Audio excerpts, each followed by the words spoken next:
छोटा सा मेमना था। उसका नाम था चिंटू। वो मेमना अपनी माँ के साथ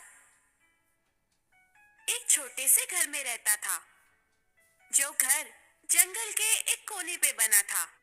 मगर चिंटू मेमना बहुत ही नटखट था। वो कभी कभी घर से बाहर निकलकर दौड़ने चला जाता था और इसी बात के लिए चिंटू की माँ हमेशा उसे डांटती रहती थी और उसे समझाती थी कि तुम्हें बाहर अकेले नहीं जाना चाहिए। एक दिन चिंटू बाहर खेल रहा था। खेलते खेलते वो थोड़ी दूर चला गया और घर का रास्ता भूल गया।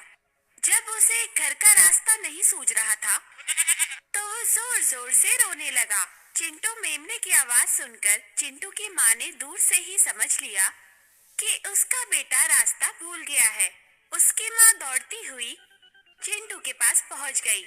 उसने चिंटू को बहुत डांटा। चिंटू की माँ ने कहा, मैंने तुमसे पहले ही मना किया था कि तुम अभी छोटे हो, तुम्हें इधर उधर नहीं जाना चाहिए।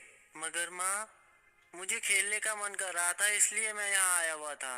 लेकिन चिंटू, तुम अभी छोटे हो, तुम्हें अकेले बाहर नहीं जाना चाहिए। तुम्हें पता है जंगल में कितने खूंखार जानवर रहते हैं? अच्छा माँ, जंगल में जानवर भी रहते हैं? हाँ चिंटू, जंगल में बहुत खूंखार जानवर रहते हैं और वो तुम्हें अकेला देखकर तुम्हें मार सकते हैं। क्या माँ, क्या कह रही हैं आप? वो मुझे मार के खा जाएंगे? हाँ चिंटू, वो जानवर तुम्हें मार के खा सकते हैं। मैं इसीलिए मना करती हूँ कि तुम्हें जंगल में कभी भी अकेला नहीं निकलना चाहिए। ठीक है माँ, आज के बाद मैं कभी भी अकेले बाहर नहीं जाऊंगा। मैं जब भी जाऊंगा आपके साथ जाऊंगा। शाबाश मेरे बेटे। चलो अब घर चलते हैं, वरना हम लेट हो जाएंगे। ठीक है माँ। इस तरह से चिंटू मेमने की माँ चिंटू को समझाकर वापस घर ले आई। अगले दिन चिंटू की माँ को कहीं बाहर जाना था। उसने चिंटू को समझाते हुए बोला, चिंटू। हाँ माँ। मैं तुम्हारी मौसी के घर जा रही हूँ। उधर से मैं तुम्हारी मौसी और तुम्हारी मौसी के 2 और बच्चे सब साथ में यहाँ आएंगे। ठीक है माँ, जब मौसी आएगी तो मैं उनके साथ खेलूंगा। हाँ बेटा, मगर ध्यान रखना, मैं जब तक वापस ना आऊं, तुम इस घर से कहीं मत जाना। ठीक है माँ, मैं कहीं नहीं जाऊंगा जब तक कि आप वापस ना आ जाएं। यह कहकर चिंटू की माँ वहां से चली गई। थोड़ी देर बाद चिंटू को प्यास लगी। चिंटू ने घर के बाहर बह रही नदी में जाकर पानी पीना चालू कर दिया। चिंटू पानी पी ही रहा था कि तभी वहां पर एक बड़ा सा भेड़िया आ गया। उसने बिना किसी बात के चिंटू से कहा, अरे चिंटू, तू नदी का पानी क्यों गंदा कर रहा है?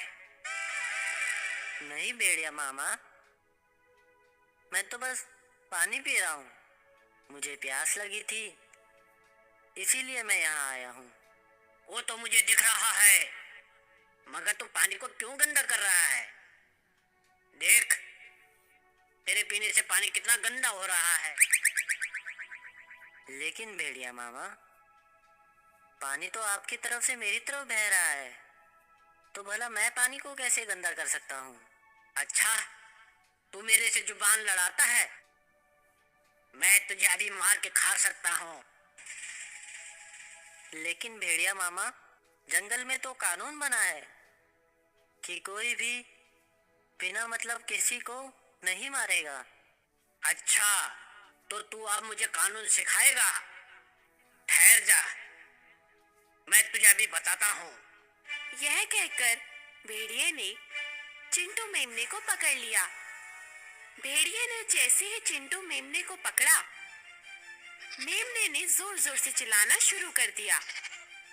तब तक चिंटू मेमने की माँ, उसकी मौसी और उनके दो बच्चे दूर से आते हुए दिख गए। उन्होंने देखा कि भेड़िए ने चिंटू को पकड़ रखा है। उन सभी ने मिलकर भेड़िए पे हमला कर दिया, जिससे घबराकर भेड़िया चिंटू को छोड़कर वहां से भाग गया। चिंटू की माँ पास में आई और चिंटू से पूछा, चिंटू, मैंने तुमको मना किया था तो तुम बाहर क्यों आए? माँ, आपको आने में लेट हो गई थी और मुझे प्यास लगी थी, इसलिए मैं बाहर आया था। अच्छा, चलो कोई बात नहीं। चलो हमारे साथ चलो, चलो घर चलते हैं। हाँ माँ। इसके बाद चिंटू अपनी माँ, अपनी मौसी और उनके दो बच्चों के साथ अपने घर चला गया। अब वो अपनी माँ, मौसी और उनके दो बच्चों के साथ रहता था। अब वो बाहर कभी अकेले आता भी नहीं था और अपनी मौसी के बच्चों के साथ खेलता रहता था, जिससे उसका मन लगा रहता था। बच्चों, आपको भी कभी अकेले अपने घर से बाहर नहीं जाना चाहिए। बाहर हर तरह के लोग रहते हैं, अच्छे भी और बुरे भी।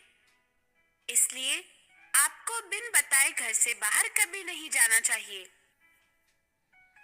आपको जब भी बाहर जाना हो तो अपने माता पिता से जरूर पूछे और उन्हें साथ में लेकर ही बाहर जाएं, जब तक कि आप बड़े ना हो जाएं।